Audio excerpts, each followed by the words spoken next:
What's going on? How y'all doing?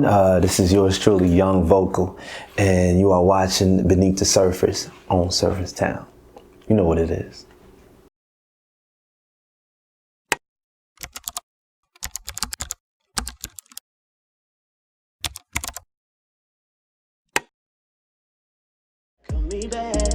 This could be us, babe, but you never hit my phone.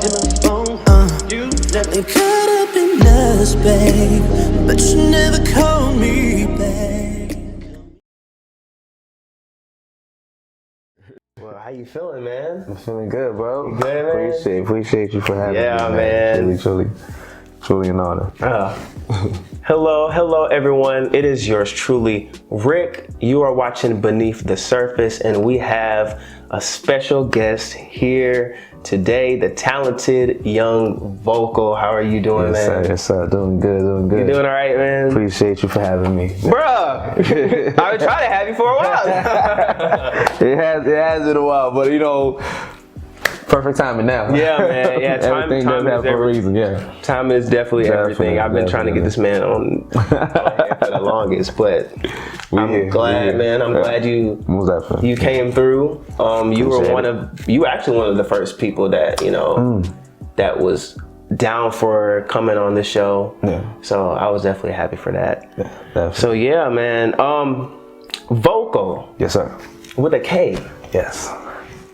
How you come up with that, man? So it's funny. The first thing I always tell people is that I was born and raised in Haiti. I'm Haitian, but actually my mentor back, because I'm from Boston too. I moved here last year, and my mentor David Palacio came up with the name. I remember I was about 13 or 14. We had a little closet that we called the studio. No heat, nothing. It was like when the winter time it was hot, and during the summer it was cold. And it was one summer night, and then it was my first song that I recorded by myself. And then he was just playing, I was freestyling, and he was like, "Yeah, we gotta come up with a name." He was like, "How about Vokal?" And I'm like, because everybody always say like, "Oh, this boy got vocals" or whatnot. Yeah. He said, "About Vokal." I'm like, I bet. And then he goes, "How we gonna spell it?" I'm like, I mean, we might as well put the K in there, because when I do go to home in Haiti, the K is still pronounced. You can even pronounce it vocal or vocal, and it's still. But if we put it with a C, it's almost like you have to say vocal because of the language or whatnot. I didn't know that. So with the K, it's like, no matter where I go, you're gonna either say vocal or vocal. But then when I tell you it's vocal, you just know.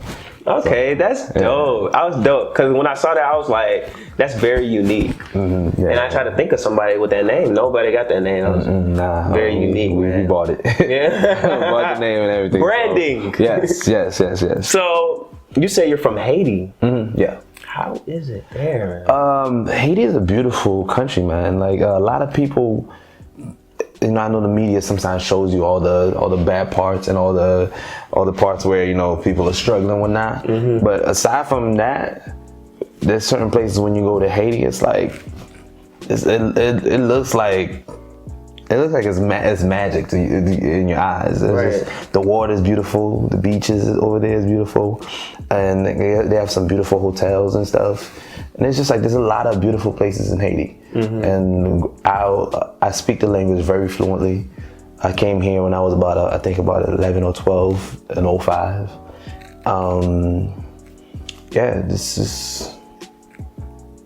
It's a beautiful place. There's nothing else I can say about it and stuff. So it's like, growing up there has been fun and whatnot. So. Was the transition easy to come from there? Because by 11, it's like... Yeah, it was easy for me because I went to a school where they had bilingual classes and stuff. Okay. And I had other students that were pretty much in the same shoes that I was, where they just came from Haiti, probably like in a couple months before I just came in. And it was easy to just make friends. And I'm a very outgoing person, so it was very easy for me to catch on. And my main goal was to try to learn English as fast as I could. So I got into reading books and whatnot. And poetry was one thing that hooked me to everything else. I was like, I love just the wordplay and I just started listening to people on YouTube and whatnot, just practicing more and more every day and stuff. So yeah. Okay, man. That's what's up, man. I wish I could speak another language. Yeah. It's crazy, man. This is a beautiful thing. At home, we don't speak English at all. It's just straight Creole. That's it. Everybody speak Creole. That's it. Oh man. Can you say something? Something Creole? Say you're watching Beneath the Surface. Oh. Actuellement là, on regarde Beneath the Surface. Oh shit! That's lit, man. That's what's up, man. Yeah, what's up? Listen, I learned something today, man. Yeah, that's love. Yeah. Okay. So I read that you used to sing in the church with your sister. Mm-hmm.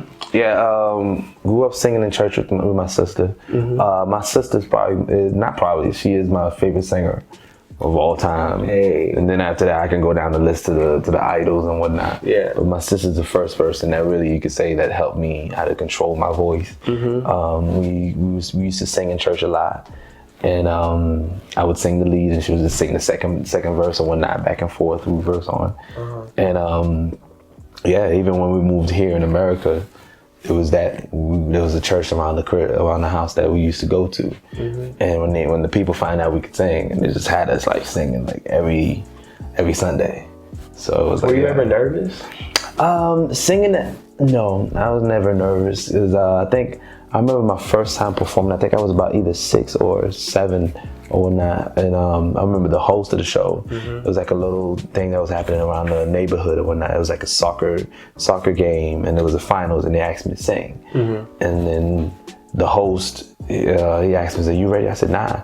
He goes, "What's up?" He's like, "You scared?" I'm like, "Nah, there's not a lot of people yet. We gotta wait for more people." Okay, look at you. He was like, "Oh."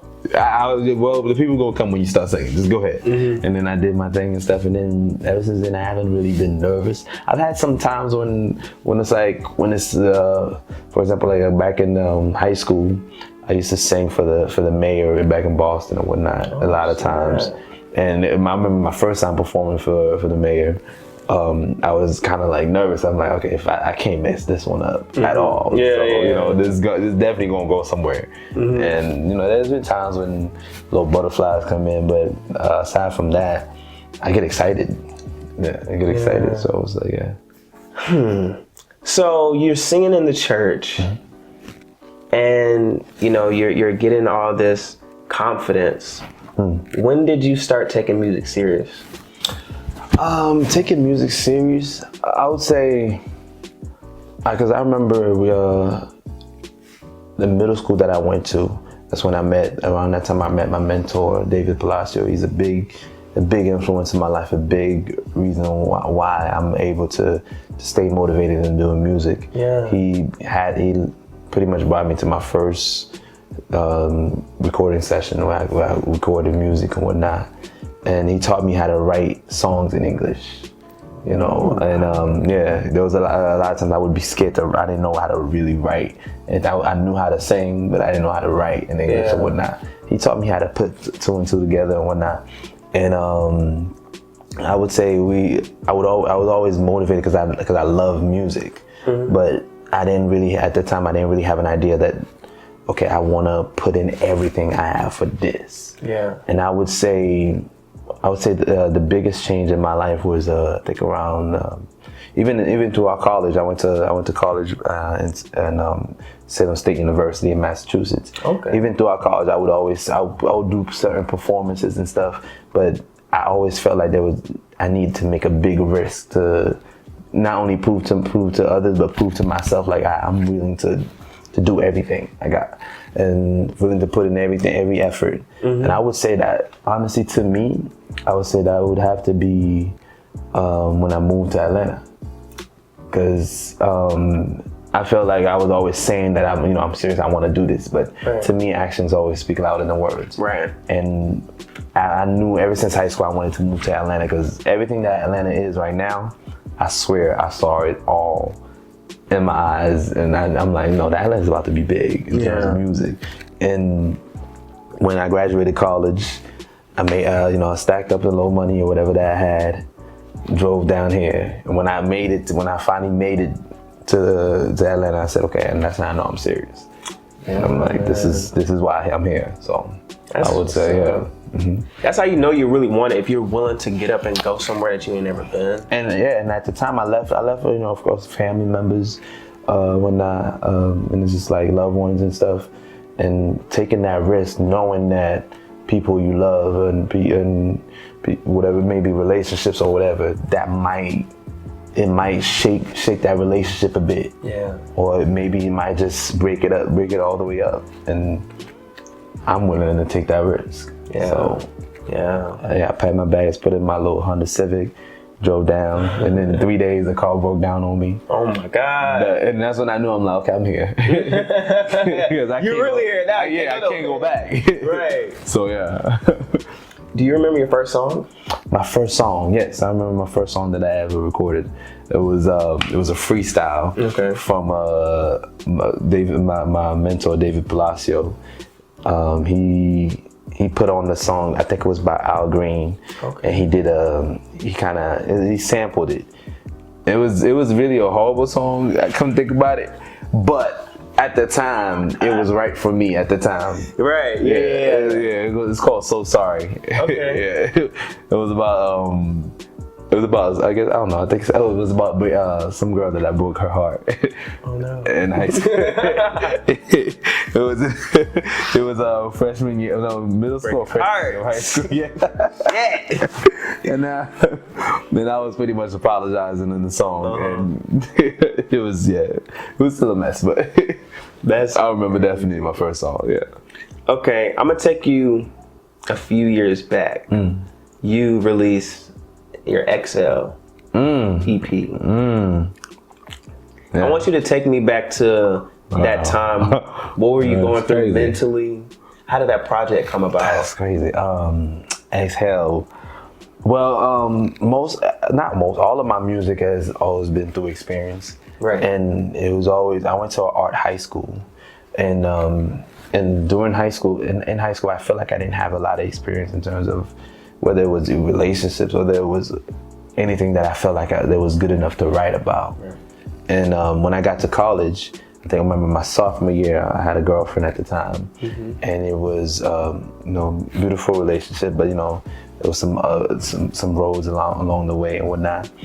And I felt like in the relationship it was so much more about, I kept holding a lot of feelings in because I wanted to help her in other things that she needed help with. So, and once we broke up, it was like a big change in my life and whatnot. And I had all of these music in my ears, in my head and everything, and I'm like, I just want to release these songs. Yeah. And my mentor helped me out with a lot of my music, especially when I was in Boston and whatnot. And I have a friend of mine in college. We just talking, and then he said, man, sometimes it sounds like you just gotta exhale things out, bro. I said, exhale. Okay. and then worked on it. One of my favorite songs in there on that project is called Whatever You Want. And it's kind of like a wedding song. And me, I've always believed that in any relationship, no matter what, there's no regrets. Right. And I don't like to always look at the bad things that happen. I'd rather focus on the good things. And simple. So Exhale was, I think Exhale helped me find a way to get my sound now. Right. Because I would say that for me, finding my sound, I just found my sound, I think about last year. Right. Yeah. I will also say that it will also help you in like a writing process, because not everybody can write their feelings out, let alone sing it, let alone put it out for other people to hear it. And Exhale, I had a lot of help from my friends and whatnot, because every time I would write, and they would tell me like, sometimes you have so much in your mind, you thinking you write, you writing it out, but it's also after you write it, you got to make sure it's a way that the audience can understand it. So I had a lot of my friends that would help me out in terms of like editing certain words or or the hooks in certain songs and whatnot. So Exhale was definitely dear to me when I released it. My close family in home in Boston, most of the people that knew me as an artist and stuff, they had a good feedback on it and whatnot. Yeah. And it turned out pretty good for what it was. Yeah. So yeah, I'm definitely grateful for that project. Yeah. Definitely. You have a song called Melanin Monroe. Yes. That's a tongue twister. I didn't want to mess that up. Yeah. Now, actually, one of my favorite songs from you. Yeah. Word. First of all, where'd the poetry come from? Because in the beginning of the song, a woman, a sultry voice just comes on and says these words. Where did that come from? Melanin Monroe, I remember at the time, I think it was close to being done with college. And at the time, I don't know if it was everywhere around the world, but mostly in Boston, a lot of people were just idolizing Marilyn Monroe. Yeah. And a lot of people don't realize that Marilyn Monroe, her reputation wasn't so much of like a queen woman type woman. She just had a lot of different men in her life or whatnot and stuff like that. She was. Yeah. So Marilyn Monroe, she got down and whatnot. Right. And to me, I felt like we needed women need someone to tell them something different. Yeah. And I remember there was a friend of mine in her dorm room. She had the poster of Marilyn Monroe, and I said, and she was a black woman, and I was like, yeah, well, yeah, we got Marilyn Monroe on there. Like, I'm like, you know what she used to do? And she goes, no, that's my idol. I'm like, I want to switch that up. Yeah. And I started looking up definition of a black woman. Right. And I couldn't find really any perfect definition, but I saw the word melanin somewhere on the Google, and then I looked up what melanin was, and then I reached out to my friends. I said, hey, I want to write a song about that empowers black women. They don't have to idolize Marilyn Monroe. They can create their own and whatnot. And actually, that song, it was really a defining moment especially for most of the women in Boston. And a lot of people reached out to me. It got me to being featured in some articles and whatnot. And I think it was my first time being featured on the Singer's Room. Okay. On Instagram or whatnot from that song, and it was a good moment in my life to me. Yeah, so that's really creative how you took Marilyn Monroe, which has become like a pop culture phenomenon, and I feel like me as an artist, I don't want to just focus on the fact that I just have the talent to sing. I want to also give my audience, my supporters, like something they can be proud of. They can be proud of. And I've grown up, I've watched all of my friends make certain decisions that I felt like they probably could have done better decisions. Yeah. Or even me myself, just really thinking about things I've done. And I feel like it's important for me to relay those in my music so that whoever's gonna go through that next, they might have something to relate to. Something to they can make a decision off of. And and not everybody can do that. I try my best. I respect you for that. Yeah, definitely appreciate it. Yes. Okay, so we're at the closing of 2018. Your boy releases Back and Forth. Now, is this your debut album? What do you consider this? I like to consider that my it's an EP, but a lot of most of my fans call it an album. Me, I've always believed that to me, before I call something an album, I want to be everywhere. I want it to be bigger, whatnot. But it's an EP, and I would say Back and Forth was Back and Forth made me an artist. I think before Back and Forth, I was just a singer, and Back and Forth, it was a really difficult time in my life where moving. I was in another relationship, and that one, it was was probably one of the most prolific relationships I've ever been in, and that sacrifice to move, and knowing that moving could actually, you know, it could spark some troubles in the relationship. Right. But I made the move, and I was willing to risk everything, no matter what. And at the same time, thinking that I could still make it work. I could still I could make both work and whatnot while being so far away, and make it doing the music, and then still taking care of my woman in the relationship and whatnot. But we had our differences and whatnot. And in the song, actually in some of the songs, it goes from All About You, because in the beginning of the relationship, it's always about the happiness and whatnot. Yeah. And she had a son. And the second song is called Proud of You. She actually went back to school and whatnot. So I didn't want to focus so much on, like I said, on the bad things in the relationship. And I in the project told her how proud I was of her. And I also talked about at a time where I thought I wanted to, you know, where I even bought a ring I was gonna ask her to marry me and everything and stuff. Wow. But yeah, but you know, everything does happen for a reason. Yeah. And then that didn't work out that way and whatnot. But the project was like the what I received from the supporters was so meaningful. That one got me to perform in a lot of places. It got me to believing in myself even more. Right. The sound was where I wanted to be. The writing was where I wanted to be. Yeah. Now you have a record on there called Could Be Us. Yes. Pat. Yes, that's right. Tell me how that record came about.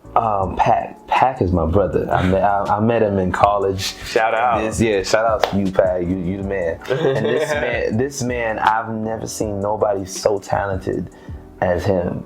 Like, I've had a lot of people, a lot of artists that I've been around, and where they most of the time they're praising me about how talented I am. Right. And with him, it's like everything he puts out, I'm just like, because he also directs his own videos, edit them. Yeah, he's also a poet and a rapper. Yeah. And he just does it all. He's an actor also. Okay. Yeah, so he does it all. And me and him, we met in college. We had started this group called La Force, which stands for pretty much unity. It's like the thing in the Haitian flag. It's called L'Union fait la force. Okay. And it means unity creates strength, pretty much. Wow. Yeah. So and it's just me and him. We connected so quickly, and we did some songs together, and we was always together. And when I started working on that song, was it's pretty much, it explains how, you know, you trying to get with the girl, she's not giving you the time of the day, and then you're like, I'm over it. Yeah. And now you on something else, and she's trying to slide back in. And she got the nerve to bring her ass. Yeah, got the nerve to be like, hey, big head, like, come on, don't play me like that. Come on, stop playing. Don't try to play me like that, hey, big head. Come on, girl, stop playing. Boy, no, so like jealous. They be getting jealous. Yeah, I reached out to Pac. He lives in LA now. I reached out to Pac, and I was like, yo, I need that from you. I need that verse from you. Yeah. I don't need you to give me like crazy verses and spit like crazy. Just give me something smooth, something interactive and good. And to this day, he doesn't like his verse, but I still think the verse is so dope, because he start off talking about Metro PCS and then Verizon. Yeah. Like, he got Verizon now. Like, he connected together, and I'm like, yo, every time I hear this verse, I laugh, because I'm like, he put the words together to make you really visualize that this really happened. Like, she got Verizon now. Like, all of a sudden, Metro, they service really sucks. It really does. And Verizon is really good. So now it's like, I tried to hit her up, but you know, she wasn't picking up. But now she calling me because she got Verizon. Yeah. She got all type of service. So, and I feel like it was a dope verse. Yeah. And it was the easiest song to come up with, because I just sent it. He sent it back to me like literally in probably 3-4 days. Yeah. And it was a done deal. We recorded it at I forgot it. Actually, no, it's called Surfire. Yeah, it's called Surfire in Boston, and the producer, his name is Brady. He also produced TLC. And he produced TLC, and I think the last album that they had released, not the new one, but before, when Left Eye was alive. Wow, so God rest his soul. Yeah, crazy. So he was one of the producers on that song, and it was an honor. Yeah, shout out. Yeah, we released that one, and people was like, "Oh wow, Vocal can do like up-tempo songs and stuff." You know, he's not just he's not just singing trying to get somebody's pennies off or whatever and stuff like that. He could be played in the club. Yeah, he could be played in the club on the radio. On the radio, like something like that. I'm like, that's crazy. So, but yeah, that song, I love that song. Yeah, Pac did that. Yeah, that was a good one. Now, there's another record that stuck out to me, and that was Remember You. Now, and when I listened to this record, I could, it was very emotional. I have a lyric from here, I'm gonna say it, and then I just want you to explain how this record came about. Okay. It says, "And I'll make sure that your name lives on, and I'll tell all my kids all about your love, because I'll remember you." That one was a painful record to write. A friend of mine that passed away literally, I think it was a day or 2 days before I was driving. I was planning to drive to move to Atlanta. And a good friend of ours, there's a lot of us boys, we always goes around each other and whatnot. And he was just a breath of fresh air. He was light. He was everything to the whole group. And I just hope, the only thing I hope is I can make him proud. Because I knew he believed in me. And as much as I believed in him, and it's just, till this day, it's unbelievable that he's not here and whatnot. And and I know a lot of us miss him, so rest in peace to Kearns. Yeah, rest in peace. Yeah. When stuff like that happens, it really opens your eyes to life, and it makes you think about, the things that really matter. You know what I mean? I had a friend a week ago that just passed. Sorry. I went to high school with him. Rest in peace, Elijah Weems. When I got the news, it was almost unreal. It was like what? Like, us to be so young and so talented. It just really makes you appreciate life. So I remember I told myself I'm not gonna cry. Everything. I broke down like a baby for like a whole week straight. And then I got to Atlanta, and then I barely could drive to Atlanta. My brother had to drive the whole time, and it's like, when things like that happen, it's just, the only thing you could pray is that the family, can find some peace. Yeah. So overall, Back and Forth, I think, was definitely a solid project from you, man. An introduction, my introduction. That was the first project that I heard from you. Then I went back and I listened to Exhale and things like that. And I would just say, man, the production, your voice is unique, man. Appreciate your it. voice is unique. So I was listening to your voice. I'm like, oh, this man sang. He holding back. I felt like he holding back. I was like, this dude can sing. So yeah, man, salute to you on that project, man. Definitely appreciate it. We're coming up. When exactly was it released last year? It was released on December 9th, on the day of his birthday, of my friend Kern's birthday. Wow. So we're coming up on a year since this project came out. Yeah. New music? Yes, there will be new music. Right now, the only thing right now, my main focus right now is on me and my team, we're trying to do a show where I have a friend of artist, a friend of mine named Lyndon, and then another one named Billy Ray. There's 3 of us. We're doing a show, I think around October. Most likely we'll be at Smith's Old Bar. Okay. Right now because we the one planning it, so right now my main focus is kind of on that. Okay. But I have been writing some songs and whatnot.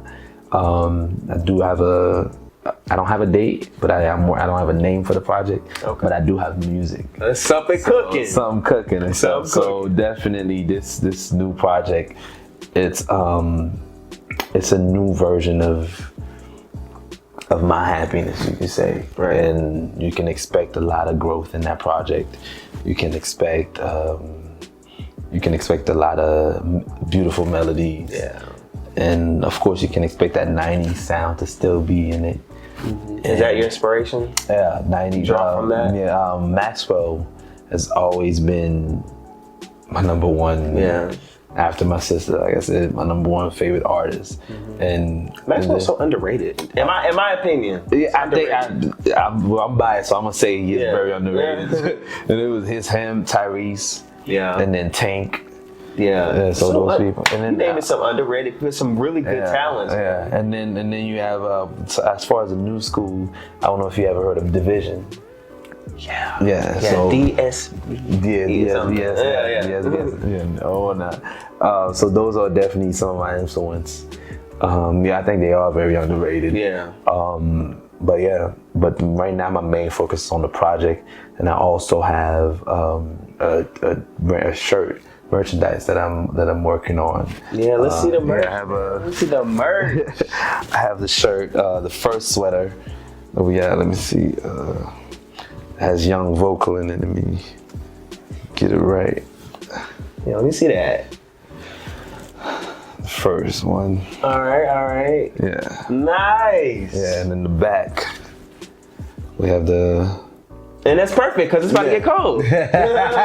You're right on it. So on the shirt we wanted to focus on the logo. Yeah. And this is my logo now with the shades. Okay, yeah. Because most of the time, every time I perform, I always have shades on. Yeah. It's a thing. When will this merch be available? I'm trying to.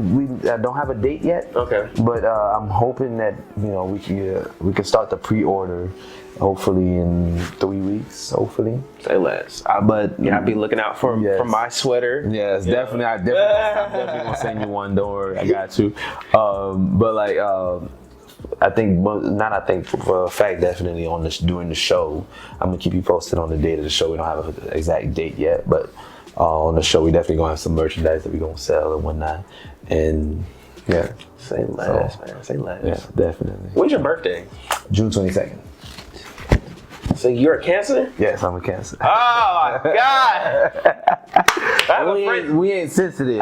We ain't sensitive. We just a little. Take some time for us to recollect. Yeah, I feel. I have a friend that's a Cancer. She's definitely. Yeah, in tune with herself. In tune with her emotions. Yes. Let's say that. Yeah. What's your favorite color? My favorite color? I love to wear black. Black. I love to wear black, but my favorite color is blue. Okay, yeah, I fucks with black. Yeah, but every show, the brand has always been wear all black. Mm-hmm. Yeah, definitely. And so it's like if you see like a different color or something, it just means that I'm just trying to unload something new, probably, but it's always all black. Yeah. So. All right, so vocal. Yes, sir. Tell me how your music goes beneath the surface. Beneath the surface. I would say my music, it connects with people in a way where it's not about them judging my experience. It's about them connecting whatever is in the song to their lives. Right.